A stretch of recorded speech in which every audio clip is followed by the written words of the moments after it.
Hello everyone, कैसे हैं आप लोग। सो उम्मीद करते हैं सब अच्छे होंगे। मेरा नाम है अजय और आज हम लोग एक छोटा सा टॉपिक है, that is reflection of light. और जैसे कि मैंने आपको पता लाइट पढ़ाया है मैंने, और बेसिक क्लासेस में देखो कोई भी एग्जाम की तैयारी कर रहे हो, जो मैंने आपको बेसिक लेक्चर प्रोवाइड किए हैं वो आप सबको देखने ही देखने हैं। इन सबके नोट्स जो नहीं है वो धीरे धीरे अपलोड हो रहे हैं, वो सारे अपलोड भी हो जाएंगे, लेकिन कॉपी खुद बनाओगे तो ज़्यादा बेटर होगा। और बाकी रही बात जेके एसएसबी में साइंस की, तो मैं आपको बता दूं कि पिछले 3 साल से जो भी एग्जाम्स हो रहे हैं, लास्ट 3 ईयर से ऐसा कोई भी पेपर नहीं हुआ जिसमें से आपका 80 to 90% एज इट इज हमारे क्लास नोट से नहीं आया। अभी फा का एग्जाम हुआ, फाइनेंस अकाउंट असिस्टेंट का, बेटा 18 क्वेश्चन आए थे एज इट इज 20 में से 18 क्वेश्चन। और बच्चों को ये तक नहीं पता होता कि पढ़ के क्या जाते हैं, पेपर में क्या आता है। तो वो तभी पता चलता है जब आपके पास एक एक्सपीरियंस होता है। मैं पिछले 10 साल से साइंस पढ़ रहा हूँ और पढ़ा रहा हूँ। मुझे अभी तक ये चीजें समझ आ चुकी हैं कि एग्जामिनर कहाँ से क्वेश्चन सेट करता है। तो आप वो चीज की टेंशन मत लो, जो आपको पढ़ाया जा रहा है बस उसको आप ईमानदारी से नोट्स बनाओ। और नोट्स आपको वैसे पीडीएफ की फॉर्म में मिल जाएंगे, जो आपको प्रैक्टिस करवाया जाएगा वो प्रैक्टिस कर लेना, दैट्स ऑल। इसके बाहर आपको साइंस नहीं आएगी आपके एग्जाम में। अगर आपको इसके बाहर आती है और अगर आप नहीं बना पाओगे तो जम्मू कश्मीर में उसको कोई भी नहीं बना पाएगा। तो इतनी सी बात आप दिमाग में बैठा लो। तो रिफ्लेक्शन ऑफ लाइट से पहले मैं आपको बता दूं जो हमने पढ़ा लाइट में। यहाँ पे देखिए, सबसे पहले मैंने आपको ये जो इमेजेस बनते हैं मिरर के ऊपर, तो वो मैंने आपको पढ़ाया था, स्फेरिकल, कनकेव, कन्वेक्स, सब कुछ पढ़ाया था आपको। थोड़ा सा रिपीट कर देता हूँ। तो ये मेरा यूट्यूब चैनल भी है, बीएमसी क्लासेस विद अजय, तो इसको भी आप सब्सक्राइब कर सकते हो। तो यहाँ पे देखो, मैंने ये बताया था एक स्फेरिकल मिरर है, एक साइड से पॉलिश कर दी, और यहाँ से ये लाइट यहाँ से आके रिफ्लेक्ट होगी।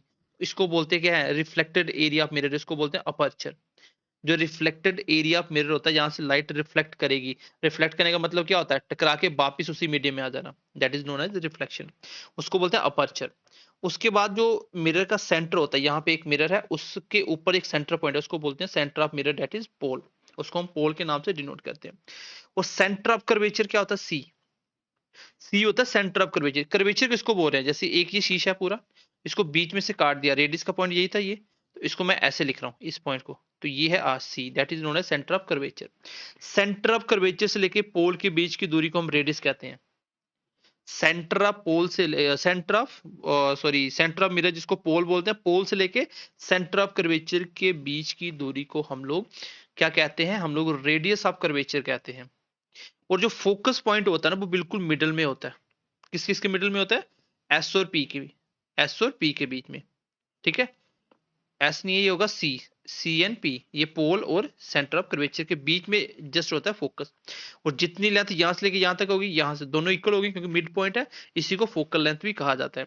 जो फोकल लेंथ है वो पी और एफ के बीच में या सी और एफ के बीच में, जैसे पी और एफ के बीच में ले लो या सी और एफ के बीच में ले लो, दोनों के बीच में सेम सेम लेंथ है। और जो आपका फोकल लेंथ होती है वो किसके बराबर होती है, फोकल लेंथ किसके बराबर होती है, आपका फोकल लेंथ बराबर होती है रेडियस का 2 टाइम्स, सॉरी रेडियस का आधा। क्योंकि रेडियस पूरा यहां से लेके यहां तक था, सी से लेके पी तक, और इसका आधा फोकस, ये वाली फोकल लेंथ, ये वाली कुछ भी निकाल दो, रेडियस का आधा कर दो। कभी कभी पेपर के अंदर रेडियस ऑफ कर्वेचर बोलता है 20 सेंटीमीटर है, बताओ फोकल लेंथ कितनी होगी, तो आंसर होगा आधी। तो रेडियस का आधा होता है। कभी कभी फोकल लेंथ देख के रेडियस पूछ लेता है आपसे। तो ये बेसिक बातें आपको पता होनी चाहिए। और इस वाली लाइन को क्या बोलते हैं, ये जो लाइन आपको दिख रही है, ये पूरी लाइन जो तीनों पॉइंटों को मिला रही है, पोल को, फोकस को, सेंटर ऑफ कर्वेचर, उसको बोलते हैं प्रिंसिपल एक्सिस। क्या बोलते हैं, प्रिंसिपल एक्सिस। ये मैंने आपको बताया था। अब देखो इमेजेस कैसी कैसी बनती हैं। इमेजेस मैंने बताई थी, ये है कॉनकेव के केस। कौन से केस है ये, कॉनकेव मिरर के। देखो मैंने आपको बताया था, यहाँ पे देखो, ये आपका मिरर है, ठीक है, ये आपका सेंटर ऑफ कर्वेचर सी है, ये आपका फोकस है, ये आपका पी है।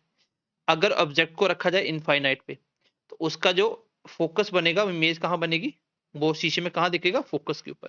देखो इनफाइनाइट पे रख दो, फोकस पे दिखेगा, और साइज बिल्कुल छोटा होगा, इमेज का साइज छोटा होगा। और कनकेव मिरर के अंदर इमेज कैसा बनता है, रियल एंड इन्वर्टेड। कैसा बनता है, रियल एंड इन्वर्टेड। रियल मतलब सीधा इमेज, रियल मतलब हकीकत में, इन्वर्टेड मतलब उल्टा। अगर पेन आपको ऐसे दिखना सीधा, तो ये इमेज कैसा बन रहा होगा, ये ऐसे बन रहा होगा।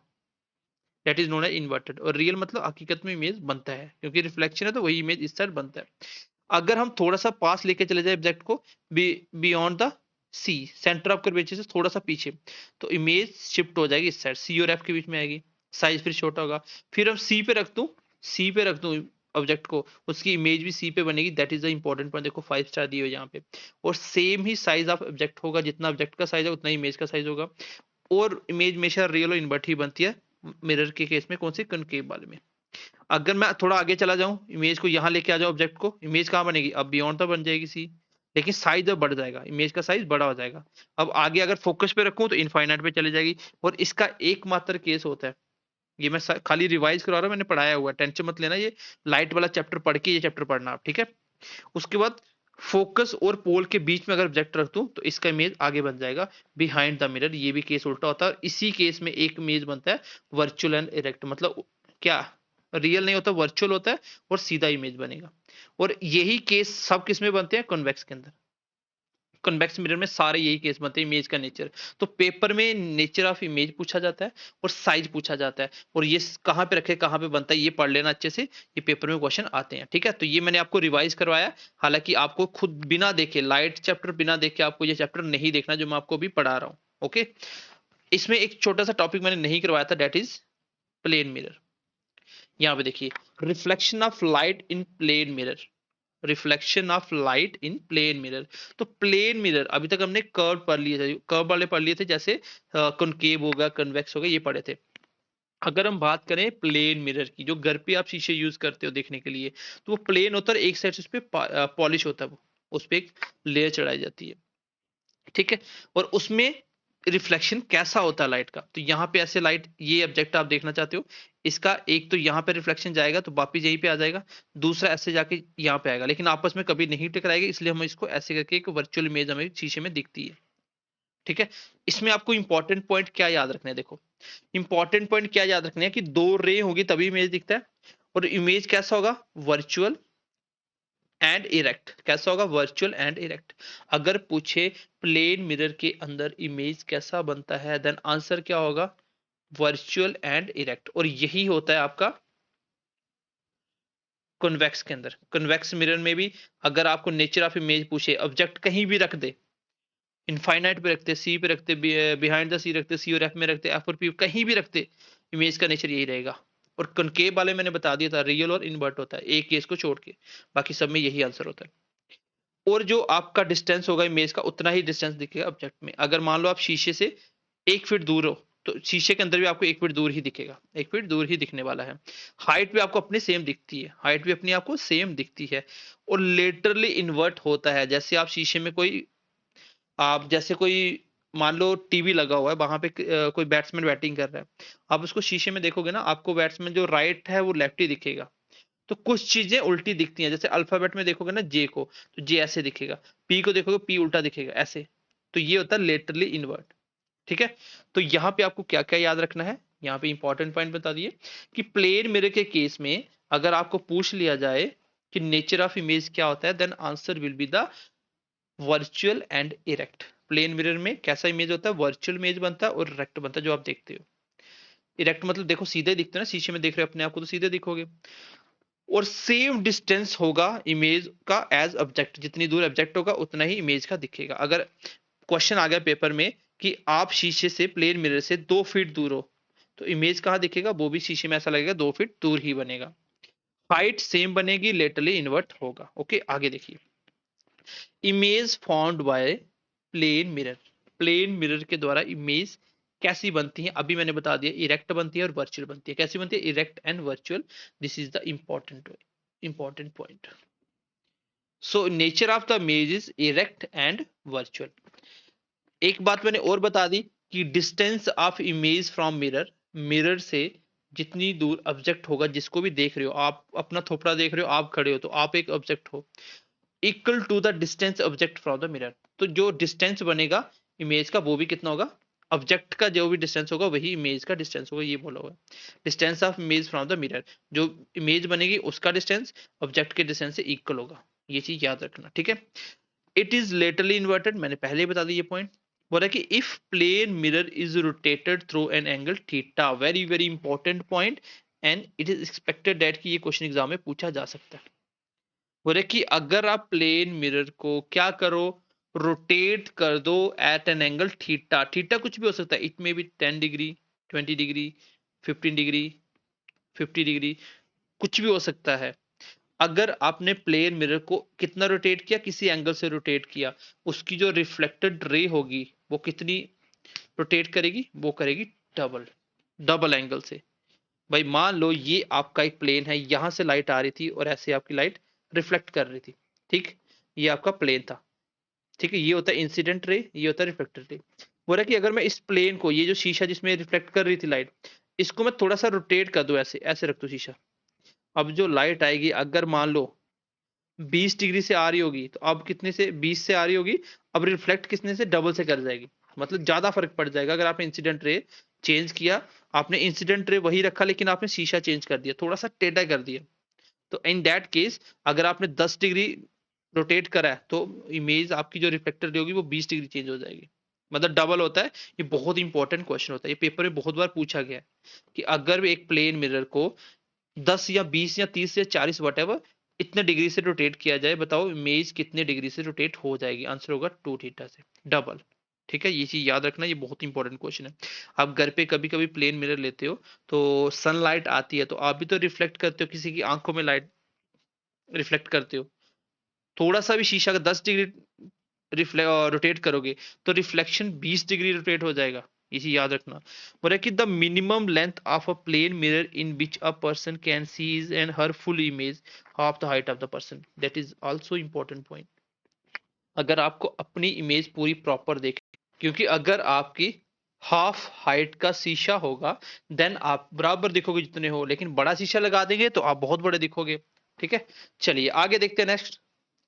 यहां तक हमने क्या देख लिया कि डिस्टेंस ऑफ इमेज और distance of object from the mirror बिल्कुल सेम होता है। अगर मिरर को, ये बहुत बार क्वेश्चन पूछा, मैं बार बार बोल रहा हूं, अगर मिरर को थीटा डिग्री से रोटेट किया जाए देन जो इमेज होगी, जो उसका रिफ्लेक्टेड रे होगा, वो 2 थीटा से रोटेट हो जाएगा। और कितनी मैक्सिमम हाइट चाहिए शीशे की कि आपको इमेज बराबर दिखे, तो वो होता है हाफ आधी। नेक्स्ट देखो, if the mirror by a distance x towards or away from the object, its image will be moved by a distance of 2x in the same sense। अब इसका क्या मतलब है, बोल रहे कि अगर एक मिरर कितने x डिस्टेंस पे है, मतलब x डिस्टेंस से टूवर्ड्स या अवे फ्रॉम द ऑब्जेक्ट किया जाए, अगर एक मिरर को आगे पीछे किया जाए, मान लो ये मिरर है ना, पहले आप यहां पे खड़े थे, अब आप थोड़ा सा ऐसे x डिस्टेंस आगे आए या x डिस्टेंस यहां से पीछे चले गए, तो इस केस में जो आपकी इमेज है ना, वो 2x से क्या करेगी, मूव करेगी। क्यों मूव करेगी, देखो यहां पे अगर आप 1x आगे आए तो ये भी x आगे दिखेगा, तो और x कितना हो गया, दोनों के बीच 2x हो गया। अगर आप x दूर जाते हो तो ये भी दूर जाएगी, मतलब इमेज और आपके बीच में 2x का फासला पड़ जाएगा। तो यही कहने का मतलब है कि अगर कोई चीज 1 किलोमीटर मिरर के पास आएगी तो इमेज जो है वो 2 किलोमीटर का फर्क हो जाएगा वहां पे, ये चीज याद रखना। बोले कि अगर ऑब्जेक्ट को मूव किया जाए टूवर्ड्स या अबे विद द वेलोसिटी b, अगर आप एक शीशे के पास खड़े हो, तो आप यहाँ पे खड़े हो ऐसे, तो आप मान लो 5 की स्पीड से शीशे की तरफ बढ़े हो या 5 की स्पीड से शीशे से दूर हुए, जो इमेज है ना, वो 10 की स्पीड से पास आएगी, 10 की स्पीड से दूर जाएगी, मतलब डबल। अगर आप 10 की स्पीड से आ रहे हो 10 मीटर पर सेकंड, तो इमेज डबल क्यों होगी, क्योंकि यहां से गई इमेज भी आ गई, तो दोनों के बीच का फासला डबल स्पीड से कम होगा, तो ये भी आंसर हो जाएगा 2v। अगर पेपर में यहां से डायरेक्ट क्वेश्चन आता है कि भाई मान लीजिए एक पर्सन मिरर के 5 मीटर दूर था और वो 2 मीटर पर सेकंड की स्पीड से टूवर्ड्स मिरर की तरफ मूव किया, तो बताओ इमेज कितनी स्पीड से मूव होगी, तो ऑप्शन दे देगा अलग अलग। तो 2 टाइम्स होता है तो कितना हो जाएगा 4, अगर 2 मीटर पर सेकंड है तो 4 मीटर पर सेकंड से हो जाएगा इमेज। और सेम डिस्टेंस में भी ऐसा होता है। क्लियर है सबको। If mirror moves with the velocity B move, आगे बोल रहा है कि B move will move to B, तो वही पॉइंट लिखती है, ये आधा अधूरा पॉइंट लिखा हुआ है।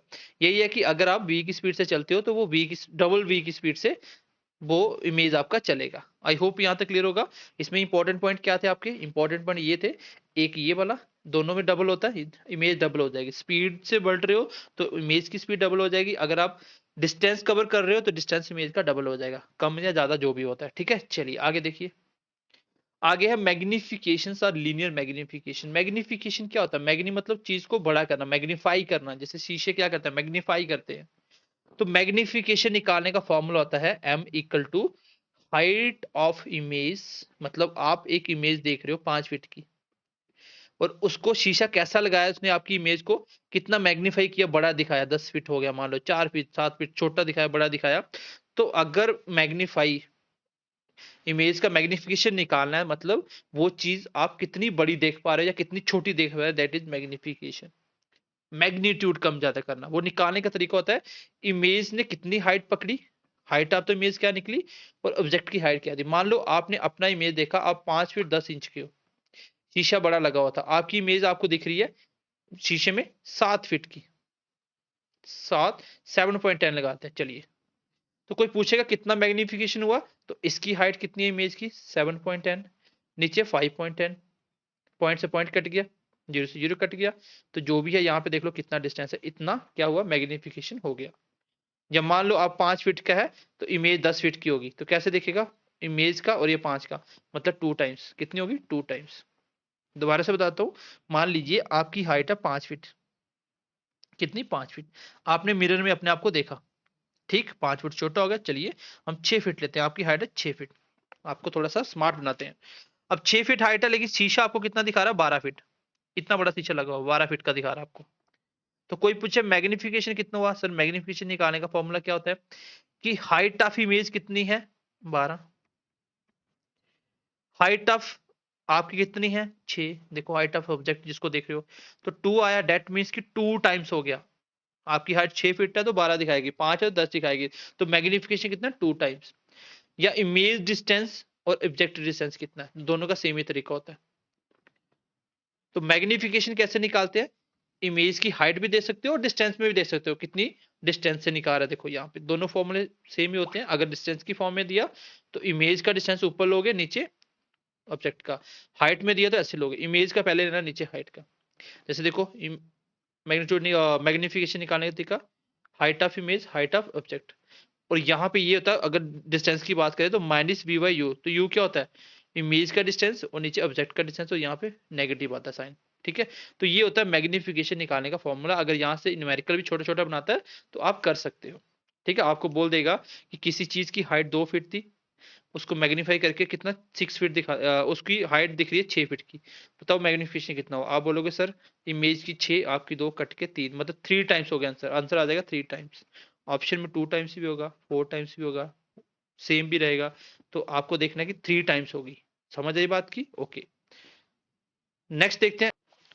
और कभी कभी आप बार बार शॉप पे जाते हो तो आपने देखा होगा, आप यहाँ बैठे हो चेयर पे, यहाँ पे एक शीशा लगा होता है फ्रंट पे जिसको आप देख रहे हो, तो आपके बैक में शीशा लगा होता है, तो आपको पीछे ऐसे दिखता है, आपके सर पीछे से 5 10 15 20 बार अलग अलग इमेज बनते हैं, पीछे पीछे चलता है, इनफाइनाइट टाइम इमेज बनते हैं।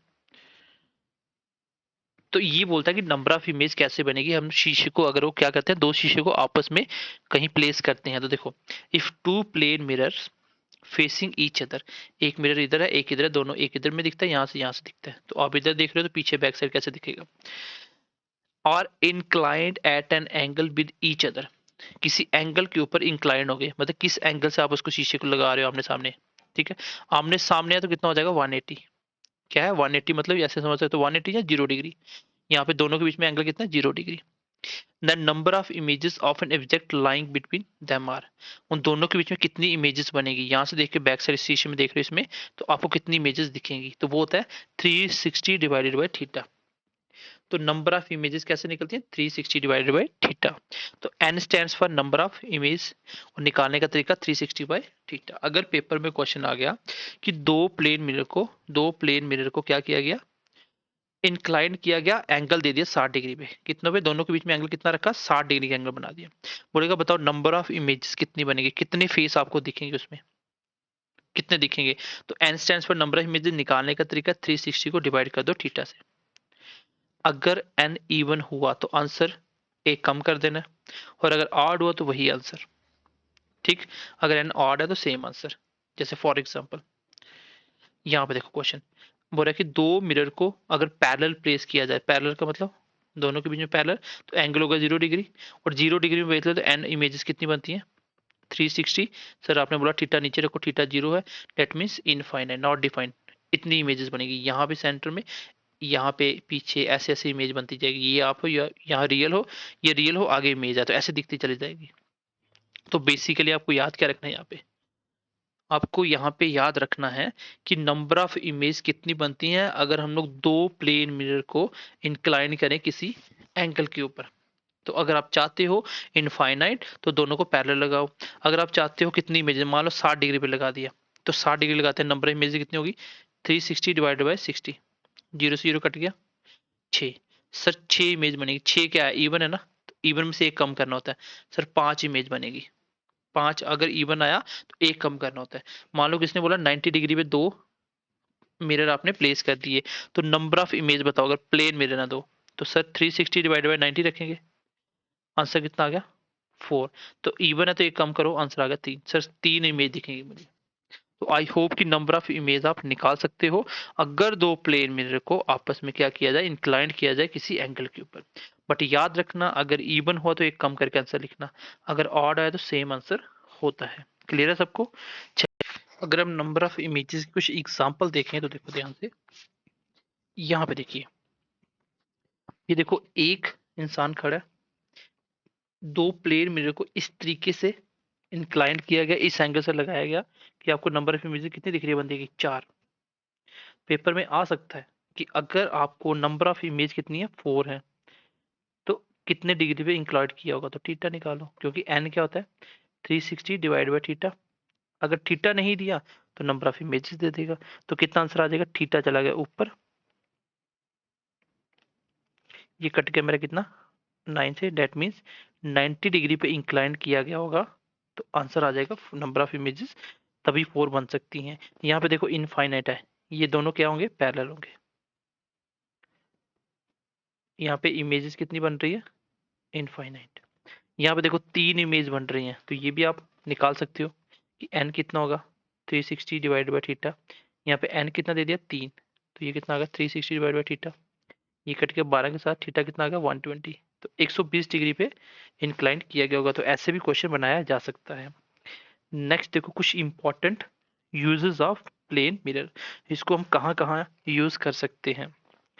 सबसे पहले लुकिंग ग्लासेस के लिए, जो हम घर पे शीशा देखने के लिए यूज करते हैं, that is the first important point.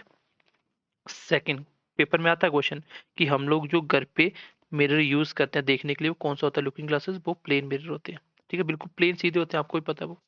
Next हम इसको सोलर कुकर के अंदर भी यूज करते हैं। सोलर कुकर क्या होता है, जो आप लोग धूप में रखते हो जिसमें खाना अपने आप बनता है, उसमें भी हम प्लेन मिरर का इस्तेमाल करते हैं। कैलिडोस्कोप जो होते हैं, छोटे छोटे खिलौने होते हैं बच्चों के, दूरबीन टाइप, उसमें भी बच्चे यहाँ पे छोटे छोटे प्लेन मिरर के पीस लगे होता है जिसपे कुछ इमेजेस बनाई जाती है, वो फिर वो आपको कलरफुल दिखाता है रिफ्लेक्ट करके, तो उसमें भी यूज होता है। बार्बर शॉप में हम लोग यूज करते हैं ये प्लेन मिरर, सबको पता है। तो ये कुछ इंपॉर्टेंट यूजेस थे। तो आज हमने क्या क्या पढ़ लिया आज की क्लास में, ये मैंने कुछ आपको रिवाइज करवाया था, और मैं अभी भी बोल रहा हूँ अगर आपने पहले वेव लाइट और साउंड वाला टॉपिक नहीं देखा बेसिक वाला, उसके बिना आपको नहीं देखना। अगर ये अपलोड हो गया ठीक है, नहीं हुआ तो पहले ये हो जाएगा, उसको देख लेना फिर इसको देखना, ठीक है। रिफ्लेक्शन ऑफ लाइट, फिर मैंने आपको ये बता दिया कि यहाँ पे याद रखना प्लेन मिरर में इमेज हमेशा नेचर क्या होता है, ये क्वेश्चन सीधा सीधा एग्जाम में पूछा जा सकता है। वर्चुअल एंड इरेक्ट होता है, डिस्टेंस सेम होता है, हाइट सेम होते हैं, लेटरली इन्वर्ट होते हैं। फिर मैंने ये कुछ इंपॉर्टेंट पॉइंट बता दिए, ये वेरी वेरी इंपॉर्टेंट पॉइंट है, अगेन आई एम सेइंग कि ये बहुत इंपॉर्टेंट पॉइंट है कि अगर हम लोग मिरर को थीटा डिग्री से रोटेट करें, देन इमेज जो है, जो रिफ्लेक्टेड रे है, वो कितने डिग्री से चेंज होगी 2 थीटा से। अगर कल को क्वेश्चन आ गया कि रिफ्लेक्टेड रे 40 डिग्री से चेंज होगी, बताओ मिरर को कितनी डिग्री से रोटेट किया होगा, तो 2 थीटा की वैल्यू कितनी है 40, थीटा निकालना, आधा कर दो 20, आंसर आ जाएगा। कभी 20 देके 40 पूछ लेगा, ये क्वेश्चन ऐसे आते हैं। मिनिमम हाइट कितनी चाहिए मिरर की कि आपको अपनी इमेज एज इट इज दिखे, ना आपको अपने आप को ब्रॉडकास्टर की तरह देखना है, ना ही अपने आप को आप छोटा सा देखना है, तो आपको एज इट इज अपने आप को देखना है, तो अपने आधी हाइट का एक मिरर घर पे लगाइए।